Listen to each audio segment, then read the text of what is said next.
안녕하세요, 리입니다. 잘 지내셨나요, 여러분? 저도 이제 외국에서 친구가 놀러 오는 바람에 2주간 서울 구경도 시켜줄 겸 저도 짧은 휴가를 다녀왔습니다. 뭐 휴가라고 해봤자 그냥 집 밖, 집 밖 이렇게 옮겨 다니면서 서울 구경한 거죠. 솔직히 혼자서는 절대 안 해볼 액티비티인데 그래도 또 귀한 손님이 왔으니까 이런 기회를 삼아 서울 곳곳에 누빌 수 있는 귀중한 시간이 된 것 같아요. 이곳저곳 돌아다니면서 느낀 게 생각보다 아름다운 곳이 많구나, 서울에도. 뭐 아무리 관광객이 많이 모이는 장소를 하더라도 나름 사람들이 모이는 이유가 있구나 라고 이렇게 납득이 가는 곳도 많았어요. 외국인과 이렇게 붙어있게 되면 참 대화를 많이 하게 되는 것 같아요. 서로 완전히 다른 환경에서 자러 왔으니까 이런저런 토픽에 대한 서로의 견해도 다를 것이고 그렇게 다른 사람의 의견을 듣는 것 자체로도 꽤나 많은 인사이트를 얻게 됩니다. 물론 중요한 건 서로 다름을 인정을 해야 되는 거죠. 모든 부분에서 우리의 의견이 같을 수는 없으니까. 이번에도 어김없이 어떻게 보면 이 결혼이라는 주제는 빠질 수 없는 부분 같아요. 한 번쯤은 꼭 다루게 되는 카테고리죠. 그래서 이번에 이 외국인 친구, 저 그리고 또 저의 친구들에게 같이 모여서 식사를 하는 자리에서 어김없이 이제 결혼에 대한 얘기가 나왔습니다. 자연스럽게 얘기를 하면서 느낀 게 같은 사람이지만 서로 각자 다른 생각을 가지고 있다는 점이 굉장히 흥미로웠어요. 그래서 오늘 자연스럽게 주제를 잡아보게 되었습니다. 결혼에 대해서는 제가 예전 에피소드에서 한번 언급을 했었던 것 같아요. 간단하게. 아마 그 출산율 에피소드였나? 거기서 이제 책임감 그런 얘기를 하면서 간단하게 언급을 했던 것 같은데 뭐 그 짧은 시간에 저의 의견이 뭐 180도 뒤바뀌진 않았어요. 그렇지만 오늘은 이 결혼이라는 주제를 좀 더 이렇게 디테일하게 들어가면서 최근에 이슈가 되었던 선결혼 후 양육, 선양육 후 결혼 이 부분에 대한 저의 생각도 함께 전달해 드릴까 합니다. 물론 모든 분들이 저와 같은 의견을 가지고 계시지 않겠지만 그래도 다른 사람의 의견을 듣는 것 자체로도 좀 생각의 문을 열 수 있는 기회가 될 것 같아서 재밌게 들어주셨으면 좋겠어요. 그럼 바로 시작할게요. 언제나 그렇듯 첫 세그먼트는 저의 배경을 간단히 전달해드리면서 시작하는 게 좋을 것 같아요. 좀 나은 이해를 돕기 위해. 저는 제 자신이 나름 가족 중심적인 사람이라 생각해요. 뭐 여기에 정확한 기준이 잡혀있는 건 아니지만 항상 어느 상황에서든 가족을 먼저 생각하게 된다는 거죠. 제 통화 목록에는 온통 가족뿐입니다. 친구는 거의 없어요. 맨날 통화하지 않죠. 친구랑은. 또 말씀드렸다시피 저는 이게 자주 통화하기보다는 그냥 한꺼번에 좀 몰아서 한 번 통화할 때 길게 통화하는 그런 스타일이기 때문에 친구들과도 매일매일 소통하기보다는 어느 정도 이제 서로 안 본 지도 좀 됐고 할 얘기가 좀 쌓였을 때 그때 입에 모터 달리듯이 길게 통화하는 그런 편입니다. 그래서 매일매일 소통하는 건 가족이 전부예요. 그리고 또 실제로 보내는 시간도 가족이랑 보내는 횟수가 더 많은 것 같습니다. 또 저의 조부모님이 작게 농사를 하시기 때문에 시간이 되면 주말마다 같이 따라가서 이제 바람도 쐬고 이런저런 소일거리도 좀 도와드리고 그러면서 시간을 보내요. 저는 참고로 외동입니다. 이 부분은 제가 팟캐스트에서 처음 말하는 것 같아요. 무남동녀 외동딸이고요. 부모님이 원하셨던 바예요. 특히 저희 어머니께서 더도 말고 덜도 말고 딸 하나만 낳길 간절히 바라셨다 하는데 그 기도를 들으셨는지 또 이렇게 제가 이 세상에 태어나게 됐네요. 제가 외동인데다가 이제 조부모님, 외할머니, 외할아버지께는 첫 손녀라서 어렸을 때 굉장히 많은 사랑을 받았습니다. 이건 정말 저도 감사하게 생각해요. 엄마 쪽, 아빠 쪽 친척들에게도 예쁨을 많이 받았고 또 명절마다 모일 때 사촌 오빠들이 항상 밖에 나갈 땐 저 데리고 다니면서 이렇게 놀아주고 언제는 또 이렇게 집에 데려가면 안 되겠냐고 할 정도로 친여동생처럼 잘 대해줬습니다. 그리고 또 제가 어렸을 때 부모님께서 해외로 일을 잠깐 나가시는 바람에 조부모님 손에서 자란 시간이 꽤 됩니다. 그때 정말 아낌없는 사랑을 받았어요. 또 할머니 할아버지께서 다소 젊은 편이셔서 그때 절 키울 때는 날아다녔다 하시더라고요. 나이도 그렇고 체력도 좋았고 그때가 아주 황금기였다고 항상 말씀하십니다.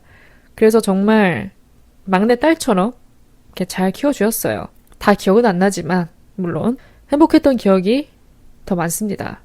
그런 특징이 있는 것 같아요. 보통 아들은 엄마랑 친하고 딸은 아빠랑 친하고 그런 케이스를 제가 많이 봤는데, 뭐 저도 골고루 친하지만, 이렇게 아빠랑 하는 얘기가 있고 엄마랑 하는 얘기가 따로 있었어요.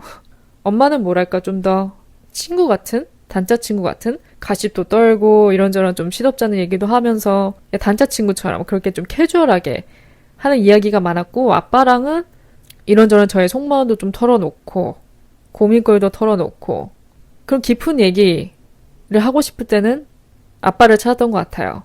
근데 또 제가 특징이 워낙 제 얘기를 안 하는 편이라 가족한테도 그렇고요. 그냥 혼자 이렇게 감내하는 스타일이에요. 티를 안 내죠. 그래서 뭐 그때그때 아빠한테 다 털어놓는 그런 스타일은 아니지만 그래도 좀 더 마음의 문을 열 수 있는 그런 상대를 찾을 때는 항상 아빠 쪽으로 좀 더 기울여졌던 것 같아요. 또 두 분 스타일이 엄청 다르십니다. 어머니께서는 직설적이면서 솔직하시고 거침없고 참 시원시원하신 반면에 아버지는 사려 깊고 좀 진중하시고 경청을 정말 잘하십니다. 저는 그런 스타일을 정말 좋아했어요. 그런 대화 스타일을. 상대방이 무슨 말을 할 때마다 부정으로 맞받아치는 게 아니라 항상 이렇게 긍정으로. 그러니까 그럼 그렇지 내 말이 이러면서 이렇게 항상 긍정적으로 맞받아치는 그런 대화 스타일 때문에 얘기하는 사람도 할 맛이 나는 거예요. 탄력을 얻게 되죠. 대화를 하면서. 무엇보다 공감을 얻고 있다는 기분이 들게 하니까 대화가 물 흐르듯이 흘러가고요. 그래서 전반적으로 저는 고루고루 친한 것 같습니다. 가족 구성원들과. 보통 젊은 나이 때는 친구들하고 놀지 가족이랑 잘 안 놀잖아요. 물론 저도 한때는 그랬었죠. 하지만 이제 후반으로 접어들면서 가족과의 시간을 유한하다는 것을 점점 몸소 깨닫게 되니까 자연스럽게 조금이라도 내가 할 수 있는 한 최대한 가족과 시간을 보내려고 노력을 합니다. 뭐 제가 지금까지 좋은 얘기만 해서 제 인생이 무슨 아무 장애물 없이 순탄하게 흘러갔다고 생각하실 수도 있는데 그렇진 않습니다. 모든 사람들이 그렇듯 저도 굴곡이 꽤 있었고요. 그런 굴곡 속에서 뭐 가족 간의 갈등 그런 부분도 있었죠. 그런 부분도 목격을 했었고요. 근데 그게 다 시간이 지나서 돌이켜보면 더 이 관계를 끈끈하게 만들었던 것 같아요. 결국 남는 건 가족인 거예요. 그래도 가족은 가족이다. 뭐 싸울 때는 다신 안 볼 것처럼 그래도. 그래서 저는 오히려 그런 굴곡들, 장애물들이 이런 관계를 더 끈끈하게 만들었기에 여기까지 올 수 있었다 생각합니다. 어쨌든 이렇게 가족의 울타리 안에서 보호받고 사랑을 받고 살아오다 보니까 가족의 울타리라는 것이 무엇인지, 가족의 역할이 무엇인지, 그게 또 얼마나 소중한 것인지 직간접적으로나마 깨닫게 되었죠. 그 다음 파트로 한번 넘어가 볼까요? 선육아 후 혼인 혹은 선혼인 후 육아, 이 부분에 대해서 제가 타인들과 얘기를 했을 때 의견이 갈렸는데 어떻게 보면 이런 생각도 각자 자신의 배경에서 오는 부분이 아닐까라는 생각이 들었어요. 그러니까 자신이 살아온 가정 배경도 그 본인의 가치관에 영향을 충분히 줄 수 있다는 거죠. 전부는 아니겠지만 선육아 자체가 아직까지는 한국에서 생소한 개념입니다. 흔하지가 않죠. 아직은 전통적이고 보수적인 느낌이 강한 한국에서는 어색하게 느껴질 수밖에 없는 것 같아요. 그에 반해 해외에선 흔하죠. 실제로 제가 외국인 친구와 이 얘기를 나눴을 때 확실히 서구권에선 비일비재하고 거기에 대한 뭐 비판이나 이상한 시선 그런 것도 없는 편이라고 해요. 그러니까 충분히 이해하고 그럴 수 있고 또 그런 케이스가 많다는 거죠. 이 부분이 굉장히 민감한 게 진짜 사정은 당사자 아니면 모르거든요. 그렇죠. 부부간의 갈등도 제3자들이 왈가왈부할 입장이 안 됩니다. 왜냐면 진짜 그 속사정은 본인들만 알고 있기 때문에 겉으로 봐서는 몰라요. 결혼하는 이유도 각자 저마다 다를 것이고 이혼하는 이유도 저마다 다를 것이고 결혼보다는 뭐 자식을 가지고 싶은 마음이 더 컸기에 그런 상황에 처할 수도 있는 것이고 본의 아니게 어떻게 보면 좀 실수로 그런 상황에 처할 수도 있는 것이고 왜 그런 결정을 했는지 왜 그런 결정을 할 수밖에 없었는지 백날 물어봤자 그 당사자의 속마음을 100% 헤아리긴 힘들 거예요. 외국인 친구 얘기가 나온 김에 그 부분에 대해서 좀 더 들어가자면 일단 동거부터가 받아들이는 개념이 다릅니다. 제가 미국에서 잠깐 머물렀을 때 한 친구의 친구 집에 초대를 받았었어요. 가는데 이제 남녀, 그러니까 커플이 같이 살고 있더라고요. 물론 저도 넘겨짚은 거긴 하지만 당연히 저는 이제 같이 사니까. 그리고 그 집의 살림, 그런 모든 것들이 이미 다 이게 갖춰진 느낌이었어요. 세팅이 다 돼 있는, 막 각자의 가족 사진, 어린 시절 사진, 그런 것도 다 이렇게 디스플레이 돼 있었고, 집 크기도 그렇고, 그냥 느껴지는 느낌이 부부인 것 같은 거예요.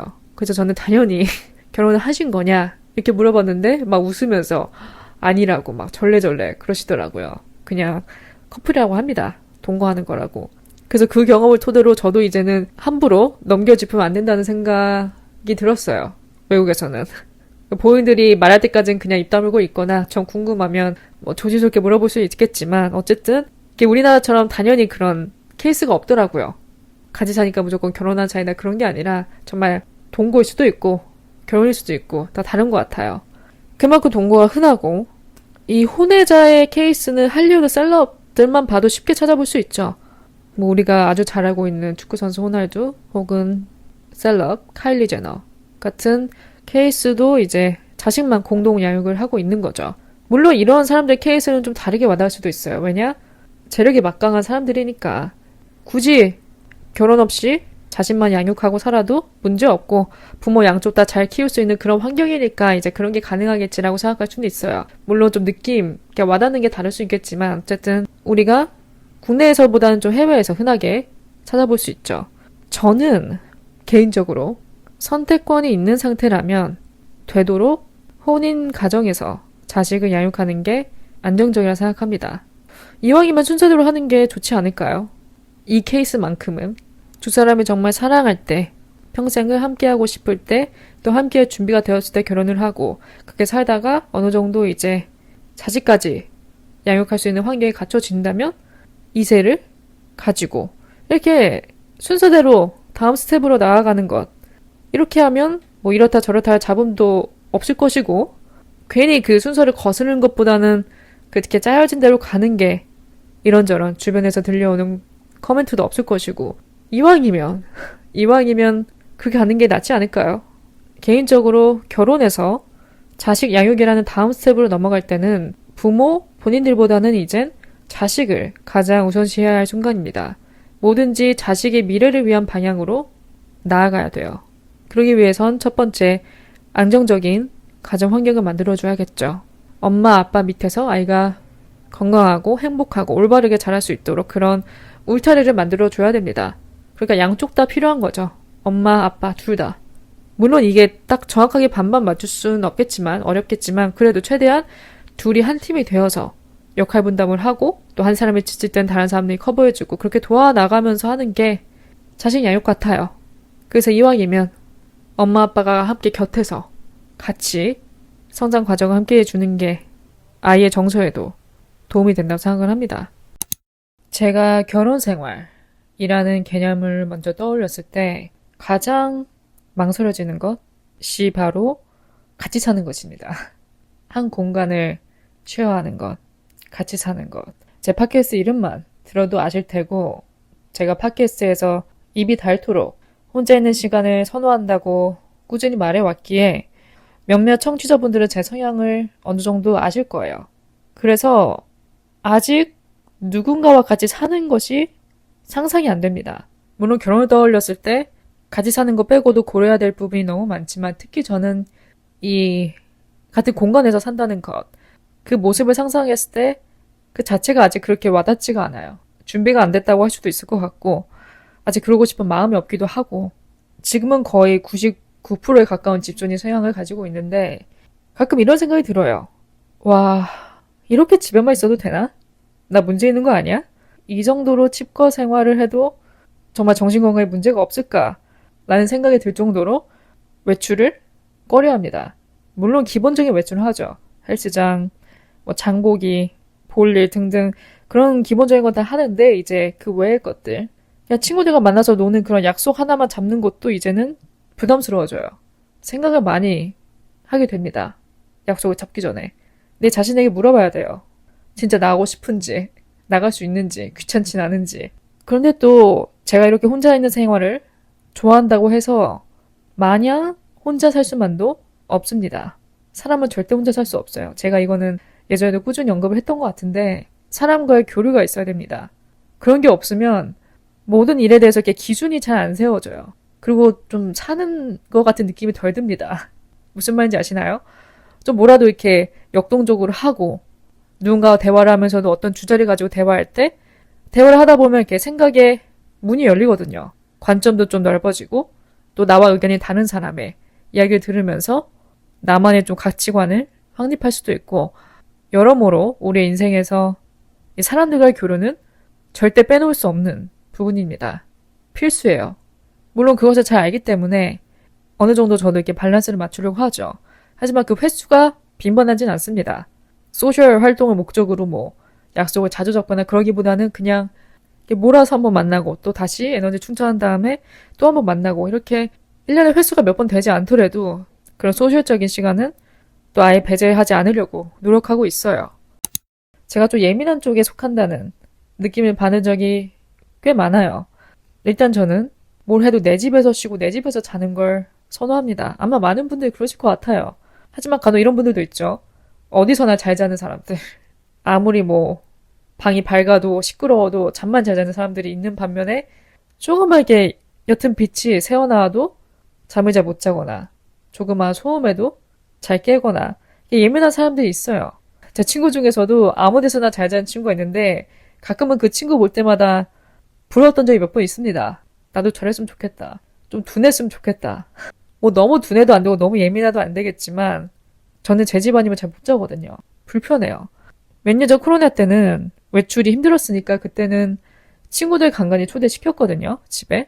그래서 와서 맛있는 것도 먹고 술도 마시고 하룻밤 자고 가라고도 하고 물론 그때는 제가 지금보다 젊었기 때문에 아직 노는 게 좀 더 재밌을 그런 시기였기도 하고 그때는 이상하게 막 그런 게 거슬리지 않았어요. 친구가 뭐 더 자고 가고 싶다 하면 그렇게 하고 노는 장소를 정할 때도 흔쾌히 제 집을 내주기도 하고 좀 열려 있었는데 요즘은 누구를 초대하고 싶은 마음이 없어요. 굳이 만날 거면 밖에서 만나고 다 놀고 빨리 집에 들어와서 자고 싶은 거예요, 혼자.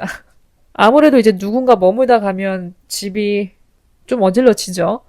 예전에는 제가 이렇게 청소해도 막 까다롭지가 않았는데 요즘에는 거슬리는 게 많아요. 그래서 더더욱 누군가에게 초대하는 게 예전처럼 많이 달갑지 않은 것 같습니다. 그러니 누군가와 같이 산다 라는 상상을 했을 때 차마 입이 안 떨어지죠. 아직은 두렵기도 하고 좀 망설여지죠. 저는 이 세상에서 나와 똑같은 라이프 스타일 가진 사람은 없다 생각하거든요. 비슷한 사람은 있겠지만 똑같은 사람은 없다 생각합니다. 각자의 라이프 스타일이 있고 그 생체 주기 리듬이 다를 거예요. 특히 남자 여자는 더 다르죠. 저는 아침형 인간인 편입니다. 근데 그렇다고 막 뭐 5시 일어나고 6시 일어나고 일어나자마자 청소하고 움직이고 그 정도의 레벨은 아니고요. 아무리 늦잠을 자려고 해도 9시 전엔 깨요. 피곤하지 않은 날에는 더 일찍 눈을 뜨기도 하고 그래서 보통 아침부터 낮 동안 활동을 하고 저녁에는 스위치 다 끄고 일찍 잠에 들 준비를 하는 것이 저의 기본적인 패턴입니다. 하지만 이것과 반대로 내 파트너가 밤도깨비거나 밤에 일을 하는 것을 더 선호하거나 늦게 자고 다음날 뭐 10시, 11시 일어나거나 실컷 늦잠 자고 일어나서 해가 중천에 떴을 때 어슬렁어슬렁 방에서 나와가지고 냉장고를 뒤지는 그런 패턴을 가진 사람과는 안 맞죠. 또 저는 아침 항상 먹는 사람이기 때문에 이왕이면 내 파트너도 비슷한 시간에 일어나서 같이 아침을 먹을 수 있으면 좋겠어요. 매일 그럴 필요는 없고요, 절대. 저도 매일은 원치는 않지만 그래도 같이 산다면 서로 생활 리듬이 맞다면 그런 부분도 같이 했으면 좋겠고 청소 같은 부분에서도 저도 뭐 맨날 쓸고 닦고 하는 사람은 아닙니다. 하지만 설거지만큼은 바로 해요, 곧바로. 설거지거리 쌓아두는 거 정말 싫어합니다. 하지만 그런 거에 신경 쓰지 않는 사람, 밀고 미루다 나중에 몰아서 하는 사람과는 또 안 맞죠. 물론 이런 차이점들은 결혼하기 전에 충분한 대화를 거쳐야 돼요. 물론 저도 완벽한 사람, 내 패턴과 100% 일치하는 사람을 찾아야겠다는 그 욕심도 버려야겠죠. 하지만 이왕이면 맞는 부분이 많았으면 좋겠어요.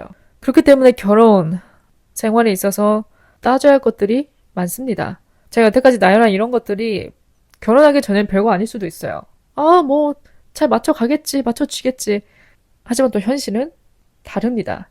그리고 이게 되게 별거 아닌 것처럼 느껴져도 막상 그 상황이 오면 은근 스트레스가 돼요. 상대방이 내 신경에 거슬리는 행동을 보는 것만으로도 자잘자잘한 스트레스가 되거든요. 그게 쌓이고 쌓이면 화를 부르겠죠. 참 이런 거 하나 둘 따지다 보면 결혼에 있어서 완벽한 준비라는 건 없는 것 같습니다. 어려워요, 아직도 개념이. 결국은 희생인데 그런 희생할 준비가 될지, 준비가 된다는 그런 시기, 그런 느낌, 그런 게 존재하는지 애초에 참 어렵습니다. 오늘은 결혼뿐만 아니라 자식 양육의 개념에 대해서도 좀 포괄적으로 살펴봤던 것 같아요. 모두가 다 그렇겠지만 결혼에 있어서는 우리가 주변 사람들, 주변 어른들의 조언을 들을 기회가 꽤 있죠. 뭐 회사 동료든 친척이든 누군가는 결혼을 적극 장려하기도 하고 누군가는 최대한 미루든가 굳이 추천하지 않는다. 될 수 있으면 혼자 살아라 하는 사람도 있고 결국은 그게 다 각자의 경험에서 나오는 말이잖아요. 그래서 그 사람들의 말이 진짜일 수도 있고 아닐 수도 있고 결론은 내가 해보기 전까지 모르는 거예요. 그래도 결혼하기 전에 결혼 후에 겪을 시행착오들을 조금이라도 줄이기 위해서는 따질 건 따져보고 맞출 수 있는 거 맞춰보고 아닌 건 포기하고 희생하고 할 수 있는 것들을 최대한 좀 타협점을 찾아놓고 하는 것이 그런 오차를 줄일 수 있는 방법 중에 하나가 아닐까라는 생각이 듭니다. 또 오늘 제가 양육 부분에 대한 제 의견을 정리하면서 부모의 역할에 대한 개념을 깊게 한번 좀 생각을 해보게 되었어요. 큰 차이점은 예전 우리 부모 세대와 지금 세대들의 교육 방식이 다르다는 겁니다. 많이 좀 너그러워지고 느슨해진 느낌이 있어요. 예전 90년대생들과 요즘 2000년대생들의 느낌이 다르죠. 시대에 따라서 변하기도 하고 또 부모들의 세대도 바뀌잖아요. 시간이 지나면서 70년대 부모님들의 성향과 80년대 부모님의 성향도 다르듯이 결국 그런 것이 자식들에게 고스란히 묻어지게 되죠. 그래서 부모의 역할에 있어서는 내가 어떤 사람인가에 대해서 곰곰이 한번 생각을 해보는 것이 좋다고 생각합니다. 내가 어떤 사람인지가 중요하죠. 부모 자격증이라는 게 존재하진 않지만 한 아이를 올바른 사람으로 양육할 수 있는 그런 바른 가치관과 책임감을 지닌 부모들이 자식을 양육하게 된다면 그 아이들도 똑같이 바른 사람으로 성장할 수 있겠죠. 그래서 제가 아까 언급했듯이 일단 환경부터 안정적인 환경을 갖춰주고 싶기 때문에 딱 정상적인 가정의 환경을 먼저 주고 싶은 거예요. 물론 그 환경 속에서 거쳐나갈 갖가지 어려움들이 있겠지만 일단 엄마 아빠 옆에서 자식이 안정적으로 자랄 수 있도록 그런 쉘터를 먼저 선사해주고 싶은 마음에 되도록이면 결혼 후에 자식을 양육하는 개념으로 가는 것이 조금 더 나은 길이라고 어필을 했습니다. 물론 사람들마다 의견이 다르니까 혹시 여러분들 중에서도 저와는 좀 다른 의견 아니면 꼭 공유하고 싶은 그런 의견들이 있다면 팟캐스트 스포티파이 댓글이나 애플 리뷰에 남겨주면 좋을 것 같고요. 내용이 마음에 드셨다면 별 5개도 부탁드리겠습니다. 남은 하루 잘 보내시고요. 저는 또 다음 에피소드로 찾아뵐게요.